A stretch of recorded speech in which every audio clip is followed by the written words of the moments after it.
Can a different understanding of strategy prevent economic recessions? Can ancient wisdom give ideas for building such a strategy? An earlier presentation to PhD students at a leading management institute shows how current ideas of management can merge in ancient wisdom. This presentation starts from the opposite end. It shows how strategy emerges from ancient wisdom. Wisdom seeks to transform each individual's life first. Business is just one aspect of living life. So, wisdom's strategy of business emerges from ideas that sustain life and society. The strategy of ancient wisdom that prevents recession is based on each individual being educated in righteous conduct, or what they call dharma. Human values are the basis of its value creation process. Wisdom creates value by creating empathy and unity with customers. This unity with customer is its dharma or righteous conduct. Seeing needs from someone else's point of view requires a change in thought. It gives an experience of how other persons feel. This reveals why they act the way they do. Wisdom expands vision from one customer to a customer segment to society. It uses the link between human thoughts, feelings, words, and deeds. A unity with customer should be preceded by a unity within oneself, that is, of one's thoughts, words, and deeds. Then, misleading customers would violate the inner unity of word and deed, and also violate dharma. If such dharma had been followed in 2008, the recession would have been prevented. Derivative-based products sold in US housing in 2008 did not reveal the truth to customers. Decline of truth leads to decline of society.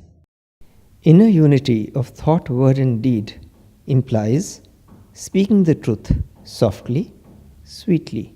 This prevents misrepresenting facts to customers, regulators, governments, etc. Truth is needed in balance sheets of companies and nations. Strategy implies being true to our inner nature of excellence and goodness and serving customers and society using it. Would others agree with this ancient Indian perspective? Jesus also said, "Do unto others as you would have them do unto you." Ancient wisdom is about giving the best quality at an appropriate price. Just what you would like someone else to give you if the roles were to be reversed. Would the person selling derivative products that led to 2008 crash buy the same products himself? Maybe not. Misuse of data and customer needs to satisfy personal greed violates dharma.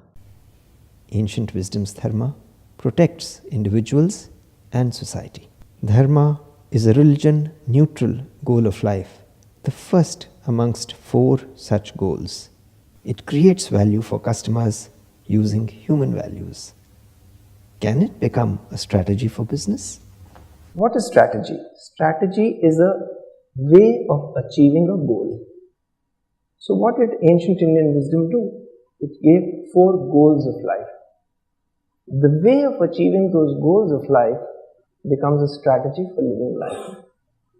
When this strategy of living life is applied to work, to our daily activities, business flows out of this strategy. So first of all, it removes the conflict between what I think and what I do. So once the conflict between what I think and what I do is removed, the conflict between man and what he does is removed. There is no conflict between man and society. When there is no conflict between man and society, there is no conflict between society and nature. That was the holistic model of development. What were these 4 goals of life? We call them Purusharthas. You can use any label. I can give you management labels which fit in Porter's and other thinkers' terminology for it, but that is secondary. What are these? As important as Purusharthas is the idea of interdependence of Purusharthas. Which one is to be paired with which one? And where does business fit into it? That becomes the question. Business, as we popularly understand, comes from Artha, the second Purushartha, though that is not the full meaning of Artha. The full meaning of Artha is much deeper. But let us take it at that level and say, Artha, what does it have to be paired with? Artha is only relevant if it is paired with Dharma. So if the strategy for Artha is to be made, if strategy for business is to be made, then shared value has to be Dharma. So until our idea of understanding what is Dharma is there, we will neither have a good strategy and neither will we be able to prevent problems. The problems in society come because of wrong pairing of the Purusharthas. When Kam, which has to be paired with Moksha, is instead paired with Artha, the mixture of Kama and Artha have brought us to this situation.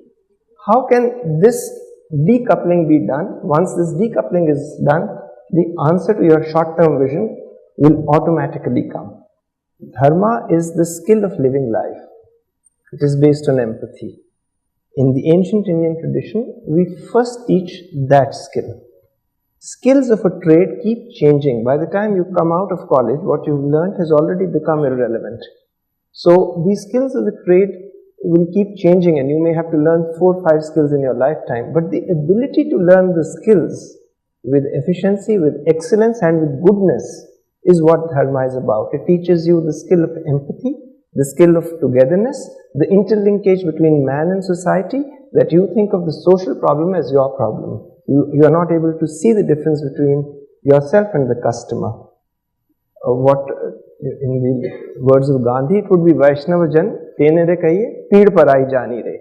If you are able to feel the pain of the customer as your own pain, that is Dharma.